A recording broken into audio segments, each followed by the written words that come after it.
the core eh. Pero ang delta, always nearest to the core.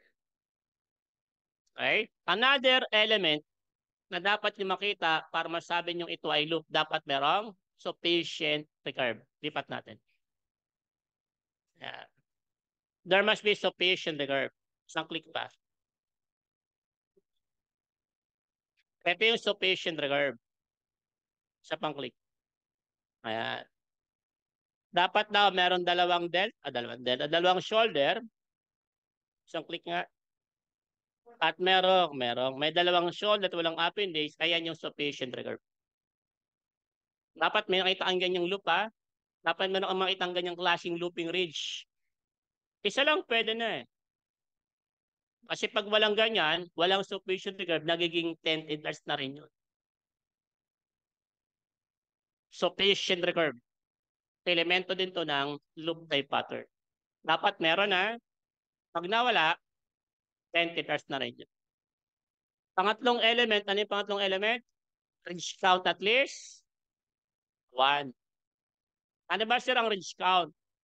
Pag nabi yung ridge count, number of ridges between delta and core. Ibig sabihin, para malaman mo kung meron ridge count, ang gagawin mo, ilolocate mo yung delta, ilolocate mo yung core. So, dapat marunong kang mag-locate ng core. Okay? Alipat tayo, ridge count tayo. Sige, sige. Okay na. Sige, sige, lipat mo. Sige. Patras yata. Yan. Ayan nga pala yung sufficient recurve. Oh. Isa lang, okay na eh.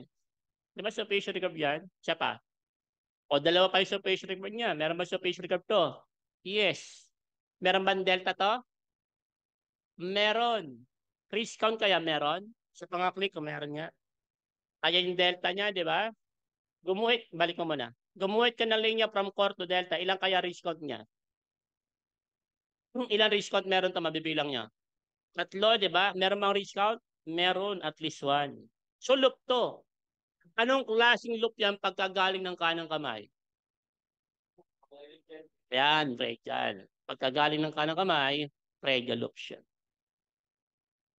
Diba ganun kasimple, madali lang. Palipat na din. Ano ba sir yung ridge count? Ridge count are the number of ridges that was counted between delta and core. Yung proseso ng pagbibilang, ang tawag doon ridge counting, yung proseso, process of counting the ridges. Yung nabilang nyo, ridge count ang tawag doon. Yung nabilang ridge count yung procedure, ridge counting.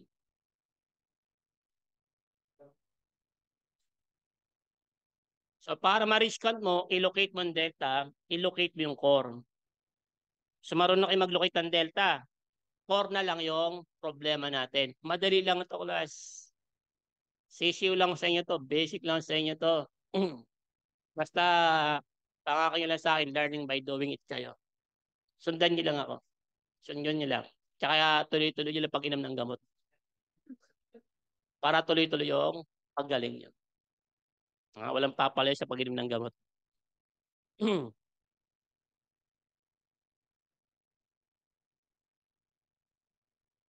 Okay ba sila sa online? Baka may reklamo sila sa online. Wala sila reklamo. Okay lang ba kayo dyan?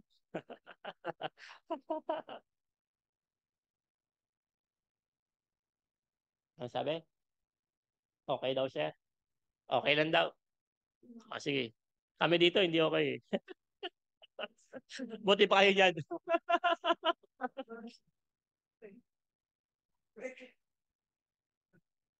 Sige. Sabihin niyo lang pag may problema, wag lang pera. Parehas tayo. Masabi nung lapper, akin na wallet mo. Wala pong laman yan eh. Kasi sa booking utak mo, wala rin laman yan, sir. Parehas mo walang laman. Hindi ba tayo? Today may kinakopya pa. So let's try to study how to locate the core. Remember class, ang paglalagay ng core, always nearest, always farther from the delta. Saan siya nilalagay yung core? Ang delta lang matatagpuan sa divergence ng type lines. Center ng divergent type lines. Yung core po, saan nilalagay? Center ng pattern. Saan po banda sir yung center ng pattern? It was located on the innermost sufficient recurve. Okay, lipat natin.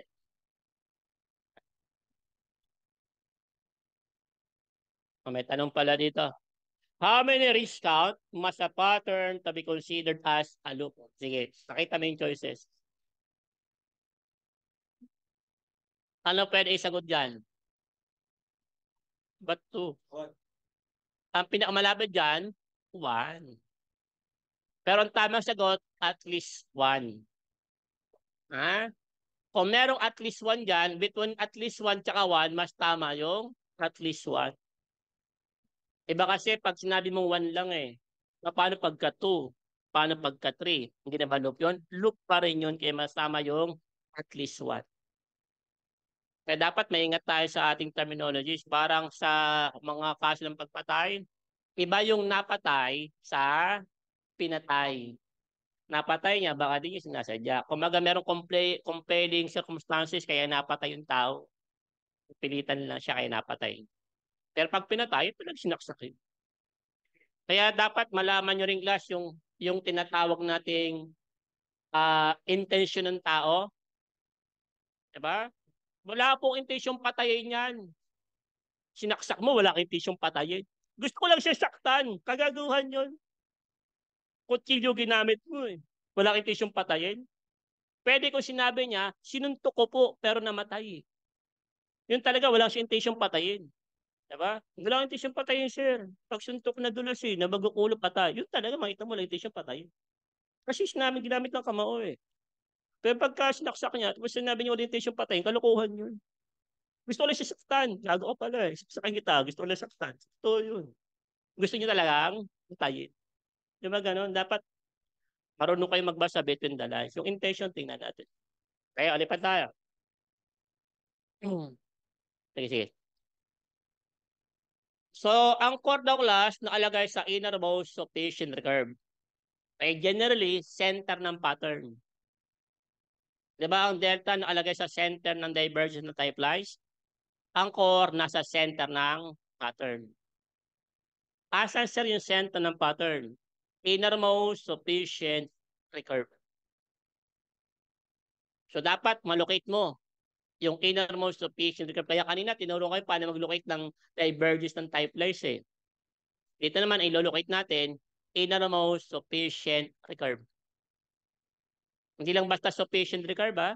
Hindi lang basta sufficient recurve, dapat innermost siya. So dalawang bagay class ang pwedeng paglagyan ng core sa innermost sufficient recurve. Unang-una, endpoint ng rod na nasa innermost sufficient recurve. Okay? Pwede sa endpoint ng rod na nasa innermost sufficient recurve. Paano sir pag walang rod, yung innermost sufficient recurve? Saan mo pwedeng ilagay yung core? Ilalagay mo yun sa shoulder na mas malayo sa delta. Alam niyo na yung shoulder, di ba? Yung shoulder, yung part ng pag-recurve. Dalawa yun, di ba? Shoulder 1, shoulder 2. Ang pipiliin mo, yung shoulder na mas malayo sa delta.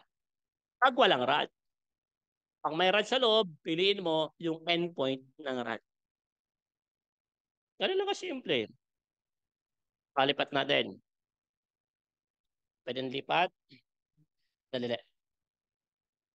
May kumakopya pa raw.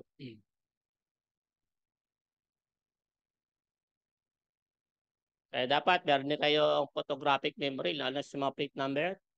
Na-police ka dapat. Kabisado mo agad plate number. Diba sabi o, oh, sinaka-60 ng pangyari. Ako po, sinagasaan po ng truck yung biktima. Nakuha ba yung plate number? Hindi po eh. Bakit? Na-screw. Naka-screw. Lunawa. Naka-screw po, naka-screw. Palipat natin. Okay na. Tanda na, ang core ay ilalagay sa innermost sufficient recurve.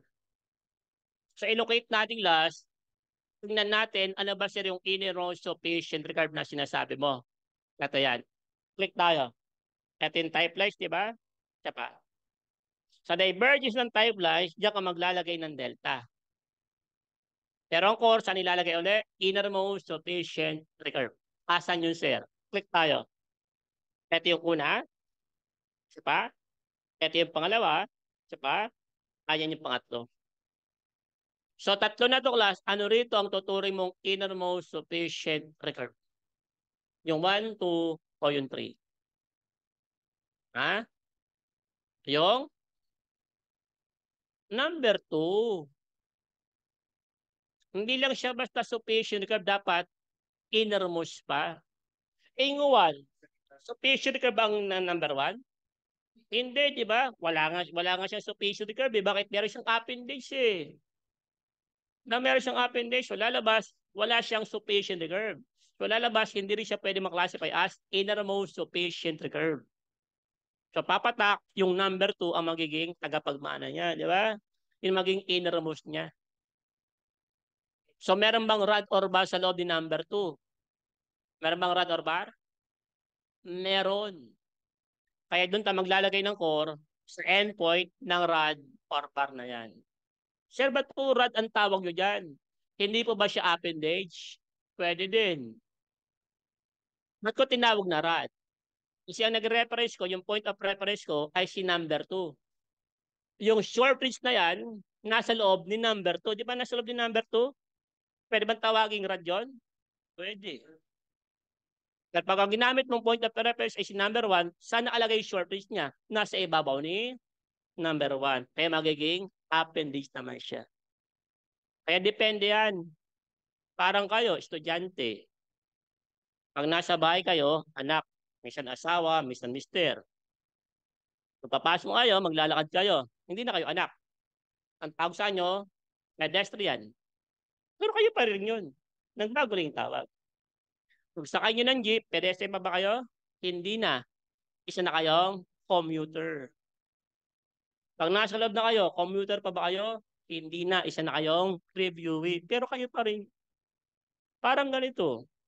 Yung short list na to, kung nasa loob din number 2, di ba nasa loob naman talaga din number 2? Rad ang itawag natin. Pag nasa ibabaw ng number 1, appendage ang itawag natin. So depende. Kaya ako tinawag ko siyang rad. So kay number 2, nasa loob ba si number 2? Yes. Kaya yung rad na yon, yung endpoint niya pwede mong gawing core. Di ba? Ayan. Di pa palo? Okay. Palipat tayo. For example, ito yung dapat natin tandaan ha. Dalawang bagay lang last ang pwedeng paglagyan ng core. Okay? When the looping ridge has a rod or rods enclosed within it, meron, tapos minsan marami, the core must be located on the endpoint of that rod. Paano pag wala, sir? Ito ang solusyon. When there's no such formation, ibig sabihin no such formation, walang rod or bar sa loob ng innermost sufficient curve. Saan maglalagay ng core? The core must be placed on the looping ridge itself. Doon mo ilagay sa looping ridge itself daw. On designated spot. Yung sinasabing designated spot sa shoulder. Anong shoulder, sir? Shoulder na mas malayo sa delta. Pag walang rod.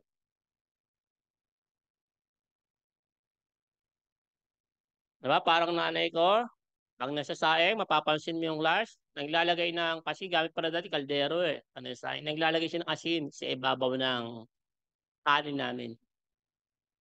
Para saan ba yung asin? Napapansin rin ba nanay niya? Para saan yon? Yung asin na yon? Yan, tama. Ulam natin yan. Yun ang ulam namin. Yun ang madalas na ulam namin dati. Asin. Kasi mahirap lang naman kami. Bakit sir? Ang tatay ko, ang trabaho niya, isa siyang asindero. Di mayaman kayo. Di asindero nga eh. Nagtitinda siya ng asin. Kaya, asindero.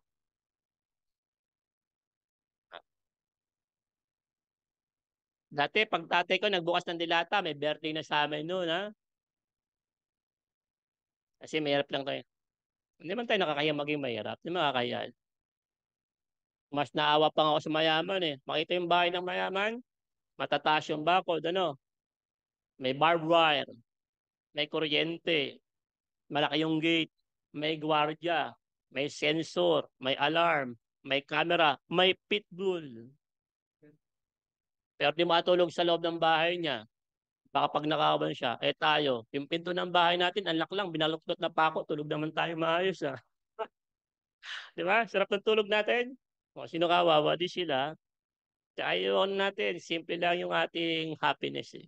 Mababaw lang kasi mahirap lang tayo. Kaya masarap maging mahirap. Enjoy it. Lipat tayo. Turo ka sa inyo ha, example. Lipat tayo. Kaya class yung sinabi ha, dali ha. Shoulder of the innermost curve farther from the delta. Pag walang rod or bar.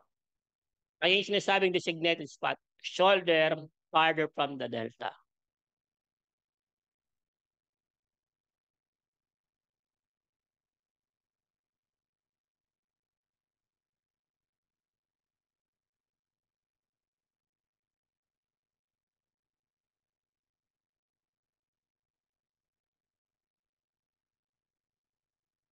Okay, tapusin ko lang to para hindi tayo bitin bago tayo mag-break. Maiksi lang tong core na to, maiksi lang. Madali lang to. Lipat na natin? Okay. Titignan para.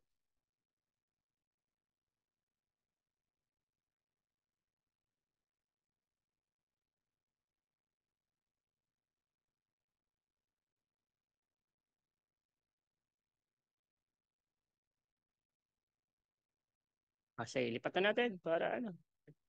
Sige, lipat natin ha. Okay. Note, the core is located on the shoulder of innermost of patient curve. Pag walang rod. Pero pag may rod, saan nilalagay yung core? Pag may rod?